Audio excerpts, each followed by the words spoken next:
కలల కప్ను దక్కించుకోవడానికి మరొక అడుగే మిగిలి ఉంది. సుదీర్ఘ నిరీక్షణ తెరదించాలని యావత్ దేశం ఆకాంక్షిస్తోంది. మహిళల వన్డే ప్రపంచ కప్ ఫైనల్లో దక్షిణాఫ్రికాతో తలపడేందుకు భారత్ సిద్ధమైంది. ఈ క్రమంలో హర్మన్ సేనాకు టీమిండియా క్రికెటర్లు సూర్యకుమార్ యాదవ్, జన్ప్రీత్ బుమ్రా, సంజు శాంసన్, గిల్, అభిషేక్ శర్మతో పాటు ప్రధాన కోచ్ గౌతమ్ గంభీర్ శుభాకాంక్షలు తెలిపారు. ఆ వీడియోను బీసీసీఐ తన సోషల్ మీడియా ఖాతాలో పోస్టు చేసింది.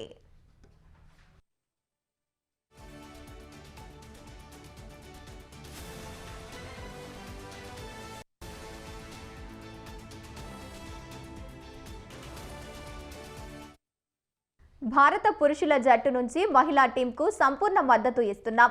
మహిళా వన్డే ప్రపంచ కప్ ఫైనల్లో విజయం సాధించి కప్పు అందుకోవాలని ఆకాంక్షిస్తున్నామంటూ చెప్పుకొచ్చారు. నిర్భయంగా ఆడేసి విజయం సాధించాలి. తప్పులు చేయడానికి భయపడవద్దు.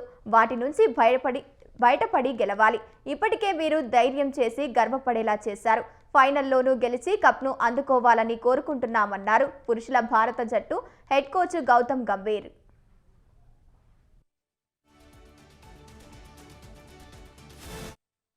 ఫైనల్లో ఆస్వాదించండి. తప్పకుండా విజయం వర్తిస్తుంది. All the best. ఇప్పటి వరకు మీ పోరాటం అద్భుతంగా సాగింది. ఫైనల్లో అదే కనపరచాలంటూ క్రికెటర్ సూర్యకుమార్ యాదవ్ ఆకాంక్షించారు. ఆటను ఆస్వాదించండి చాలు. ఇప్పుడున్న క్రికెటర్లకు వరల్డ్ కప్ ఫైనల్ ఆడే అవకాశం తక్కువగా వచ్చాయి. కాబట్టి కొత్తగా ఏమీ చేయాల్సిన అవసరం లేదు. ఆత్మవిశ్వాసం, నమ్మకం ఉంచి ఉండండి. అత్యుత్తమ ఆట తీరును ప్రదర్శించేందుకు ప్రయత్నించాలని భారత స్టార్ బౌలర్ జస్ప్రీత్ బుమ్రా చెప్పుకొచ్చారు.